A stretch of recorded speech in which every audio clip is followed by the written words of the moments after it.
Hello, and thank you so much for checking out. Allow me to introduce my guest today is an Olivier Award-winning, Grammy-nominated music producer, the person behind the music of Apple TV's number one movie of all time, Spirited, and the executive producer of Disney's live-action Snow White, coming in 2024. It's Ian Eisendrath. Ian, thank you so much for being here. Thank you so much for having me. I'm thrilled to be here. Well, first of all, congratulations on Spirited becoming the biggest movie ever on the Apple TV platform. Yeah, that's incredible. How did you hear that news? When did you hear it? Was it text, email, call? I heard it by text from our wonderful, wonderful producer, Dave Copeland, who just he forwarded me the blurb and said, "That's exciting." It's like, that is exciting. So yeah, it's great to hear because you don't really know with now that, with streamers, we've talked about it a lot as a creative team working on the film. It's like, how do you define success? Because this isn't necessarily a film created for reviewers. It's much more of a populist film, and there is not going to be any meaningful box office indication because so much of it is experienced via streaming, and because it's streaming, it can't go to all the theaters. So yeah, it just felt really great to see one metric. I think that's fantastic. Let's start at the beginning. How did you become involved with this project? When did the initial interest first start? So I am working on Spirited and several of the films that I've been working on lately because of Benj Pasek and Justin Paul. And I met Benj and Justin when I was in Seattle working as the music supervisor for the Fifth Avenue Theater, which is a regional theater that is very much dedicated to the development, creation, and launch of new musicals, often on their way to Broadway. And we had a show called A Christmas Story, which I had been involved with before it came to the Fifth Avenue. And then my colleagues who I work with at the Fifth Avenue and the artistic director went to see it, and they thought, it's wild how much the audience is eating this up. So it's really working, except it was so clear and clear to many of us that the score was not really a great fit for the source material. And so the decision was made, which is always a really tough decision, to basically start over on the music lyric side of things, but maintain the book and the overall creative vision for the piece. And so there was a search, and 5 teams submitted, all super talented.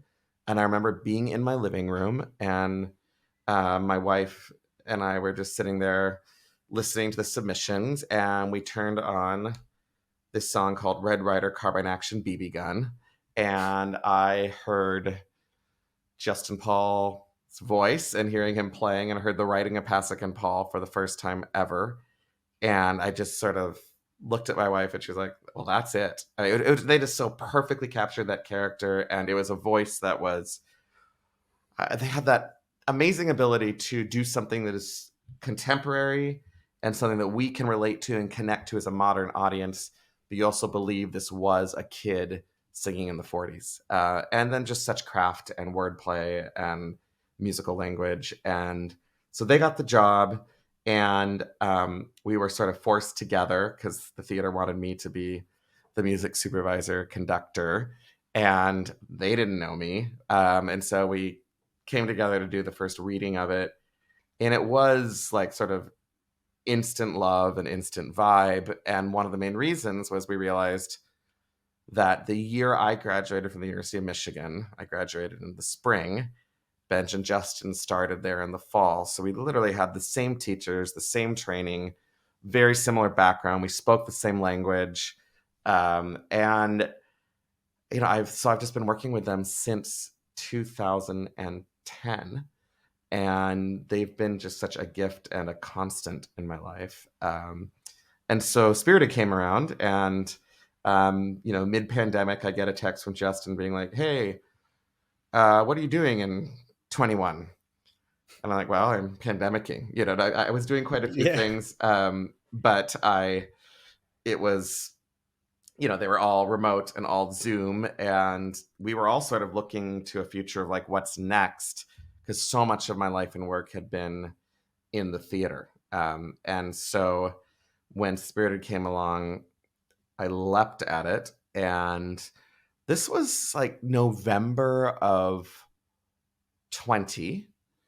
And we were meant to start shooting in May of 21. And I think at that point they'd written 2 songs. And, I got the screenplay and it was like song after song after song. And it really reminded me of Christmas Story, because when we did Christmas Story, they were hired, I think, in like a January, February time. We had our reading of Act One. They had to write all of Act One in about 3 months in June. And then we went into rehearsal for the show that September. So they had basically 6 months to write this whole musical. And so I remember, some of the people working on the film being like, how is this going to get done? And it certainly was a push, but I was like, oh, we've done it before. Don't worry. Well, it's amazing what deadlines will do.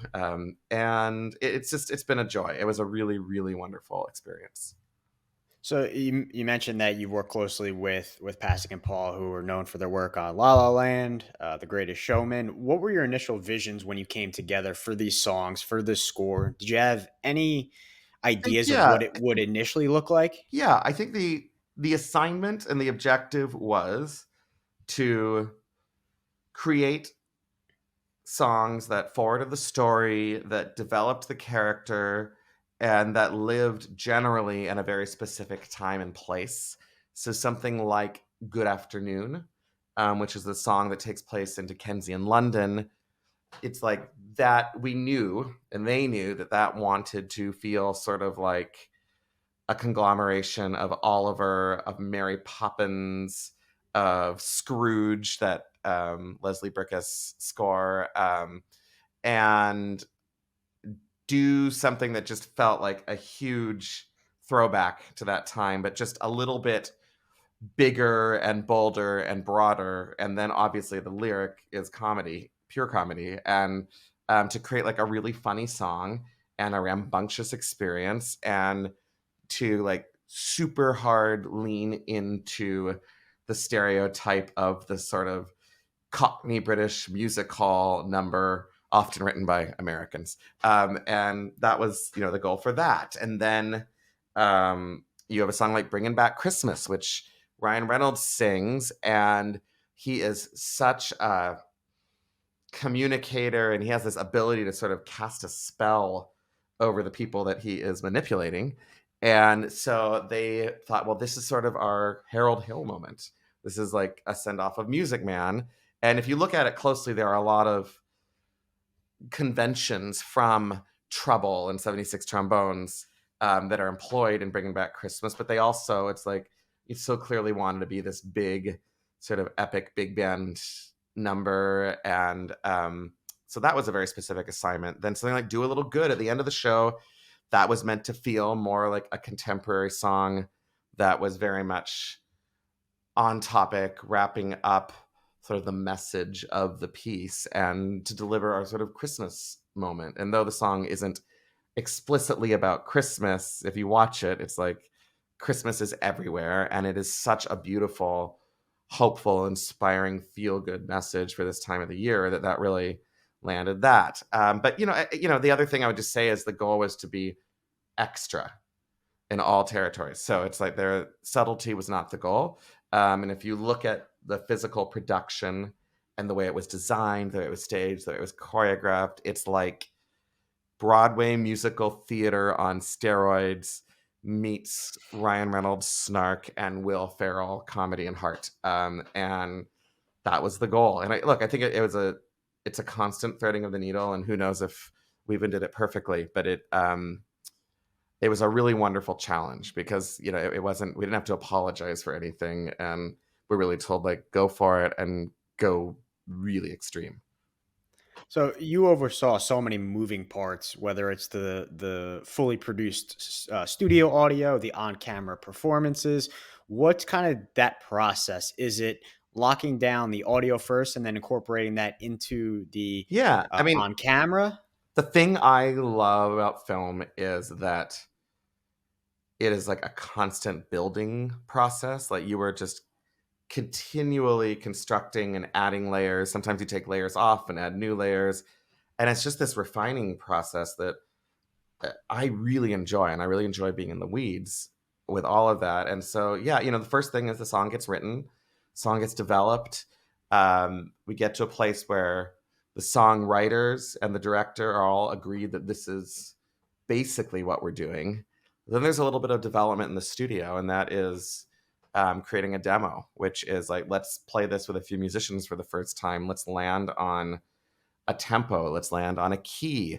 Let's land on the overall like musical shape of it, and then let's play around by bringing in some singers who are not our ultimate cast, but just really, really incredible, malleable talent that we can experiment with the songs and how they're sung, and recording that, and then sort of mixing that down into what we call a rhythm section demo. And then we get to work with such incredible orchestrators, arrangers, and people who can do electronic music production to get us through until we add all the organic acoustic elements. And so suddenly you move from piano, bass, drums, guitars to a full complement of whatever the music production is going to be. In something like this, it really was like gigantic orchestra with pop brass, with a swing band. We even went to Abbey Road. It was really fun, and recorded on Mrs. Mills, which is the piano, the tack piano that we all know that the Beatles recorded on. So, we had all these amazing elements, but they were mostly organic. There wasn't a lot of produced, inside the box synth layers. But, so you create this demo that is as close as possible to sort of conveying what the number is going to be. And that is something that then is used as they storyboard, stage, choreograph, develop what these numbers are going to be in the film. And there's a real fun back and forth during that time where the director's like, I'm going to need a little more time here because I want to do this shot. Or, you know what, this 5 minutes is feeling like 10. So can we please dial this back and look at some cuts or tempo, pace, all of that. And then we go into a rehearsal process with the actors, which was really delightful and spirited. I spent, a good amount of really enjoyable time working with Will Ferrell, Ryan Reynolds, and Octavia Spencer on, how are they going to sing these songs, and really approaching them as actors communicating on pitch, and like really, latching on to their acting chops so that they can really make these songs not just sound great, but really communicate. And by the time we are sort of all good there, we enter into a pre-record process, which is basically getting, if we had to release the film today, this is exactly how we'd want the song to sound. And that's a long and very, very collaborative process. You get the pre-record lockdown, which, you end up with many, many takes, sometimes hundreds of takes to choose from. And we all sort of agree on this is the document that we'll go into shooting with. But then once we get on set, what's really fun is we have the pre-record. We can always use the pre-record in post, but we get everything live as well. So that when you finish shooting, you end up with all these assets. You have the pre-record, you have the many takes from the pre-record. You also have live production audio that matches every single take on camera. And it's just such a really fun, sometimes overwhelming process, but I love it, to then slice and dice, mix and match, and create the final audio, which often involves a lot more live. But we always have the pre-record if there was wind blowing in the mic, or it was raining, or there was so much noise from the dancers around them that we couldn't actually get a clean vocal signal. And then the last thing we do is, which was thrilling on this because we had so many sessions and such huge forces to work with, was going to Air Studios and recording all the songs. So you mentioned working with the cast of Ryan Reynolds, Will Ferrell, Octavia Spencer. What was it like kind of prepping them and coaching them? I'm assuming they all have different levels of experience when it comes to this. Yeah, I think How was it kind? they all have had different levels of experience. I think the thing that unified them all is that they're such strong actors and they have such a sense of who they are, that when that is leading, I do feel like it was very easy to settle into their voices and figure out how these characters sing. Um, and again, each of them had their own challenges, but they were generous in spirit and time, and they worked really hard, and they really were game to go on the journey and find these songs, because like you just don't sit down and just sing a song. Like you really have to dig into, first of all, the text. What am I saying? Right? What is the meaning behind the words? What am I trying to do as a character? What am I going to be doing physically?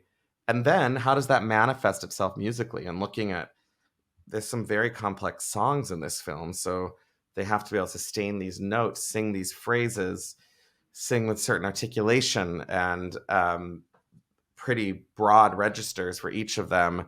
So it's about, I always sort of approach it like almost separating out all the parts, and then organically everything starts to come together.